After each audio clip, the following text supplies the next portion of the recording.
बिस्मिल्लाहिर्रहमानिर्रहीम। आज हमारा अल-फ़िक़्हुल मुयस्सर का 44वां दर्स है। आज इंशाअल्लाह हम इंसानी मनी के बारे में ये इबारत है तो ये पढ़ेंगे इंशाअल्लाह। इज़ा का माना है जब, अस्वाबा का माना है लग जाए, पाना या लग जाना, लग जाए। मनीयु यानी ये मनी को कहते हैं। अल इंसानो इंसान, इंसान का मनी। अस्सौबु कपड़ा, औ का माना है या, बदन का माना है बदन। सुम्मा का माना है फिर।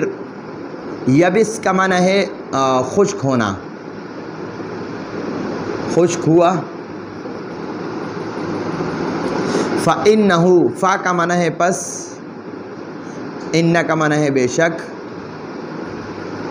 हु ज़मीर का माना है या हा ज़मीर जो है ये मनी की तरफ राजे है, तो हा का माना है उस या वो। यतहुरु का माना है पाक होता है। बा जारा का माना है के साथ। और फ़र्क कुरचने को कहते हैं, कुरचना,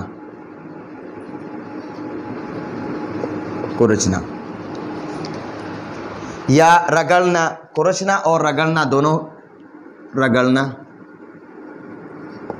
ये दोनों हो सकते हैं।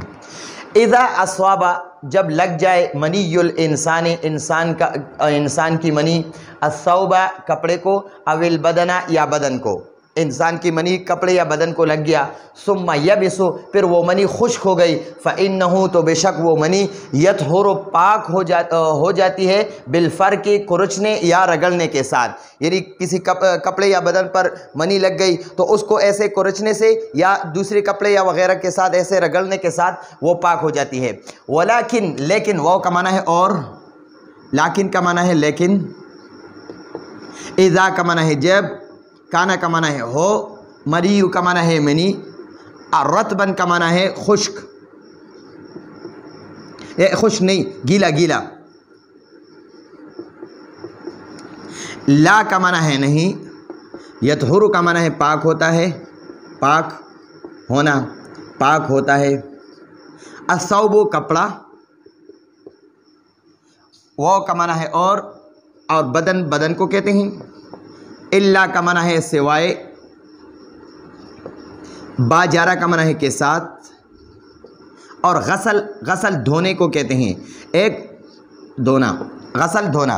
एक होता है गुसल, गैन के ऊपर जम्मा, तो वो नहाने को कहते हैं। और एक गैन के ऊपर फतहा जब हो तो इस गसल को, ये गसल जो है ना धोने को कहते हैं।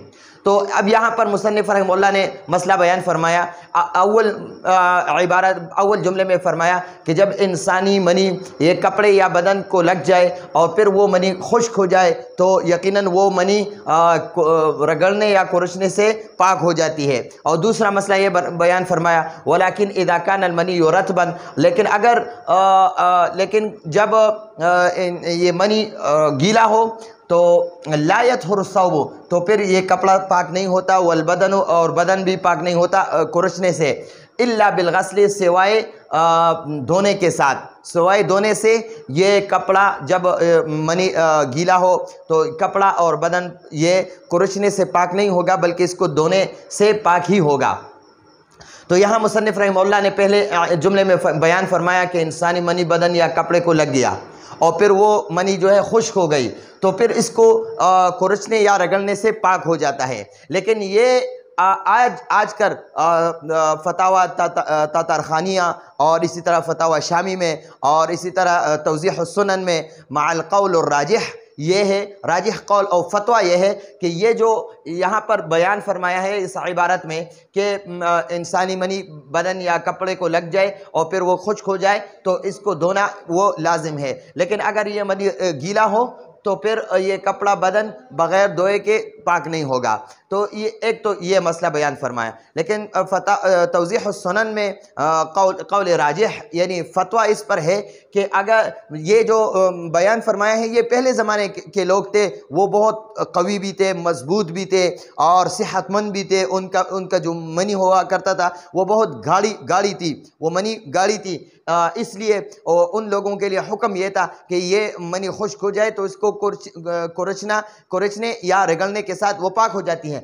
लेकिन अगर वो मनी गीला हो, उस ज़माने का भी यही हुक्म था, अब भी यही हुक्म है, मनी गीला हो और फिर उसको जो है ना बग़ैर धोए वो पाक नहीं होगा। तो अब ये हुक्म है, फतवा इस पर है कि अगर मनी गाढ़ी हो या मनी जो है पतली हो या खुश्क हो या गीला हो, जिस हालत में भी हो उसको धोना लाजमी है। धोने से ही पाक होगा, कुरचने या रगड़ने से पाक नहीं होगा। वजह यह है कि आज के लोग पहले ज़माने के लोगों की तरह कवी और मजबूत और सेहतमंद नहीं थे, और आज के लोगों का जो मनी है वो भी उसी पहले ज़माने वाले लोगों की तरह गाढ़ी मनी नहीं है। ये जो है पतली मनी है, कुरचने के साथ सारी जगह जितनी भी हो वो पाक नहीं होती। तो इसलिए पानी के साथ धोना बहुत लाजमी है।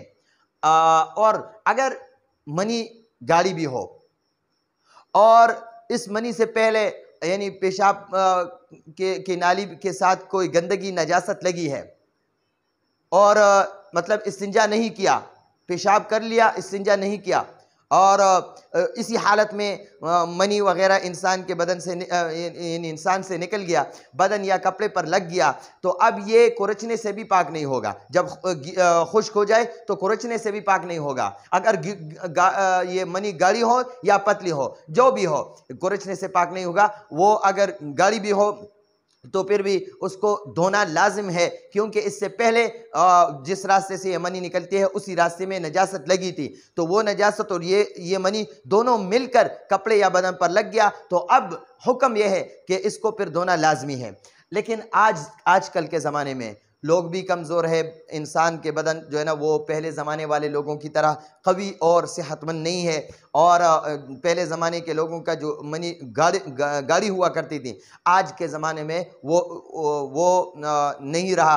अब जो है ना वो मनी वो पतली है, तो इसलिए इसका अगर खुश्क हो जाए तब भी धोना लाजिम है, और अगर गीला हो तब भी धोना लाजिम है। तो ये आज का हमारा दर्स है। आइंदा दर्स तक इजाज़त चाहते हैं। हादा हुवल मराम, अल्लाहु अअलम बिहक़ीक़तिल कलाम।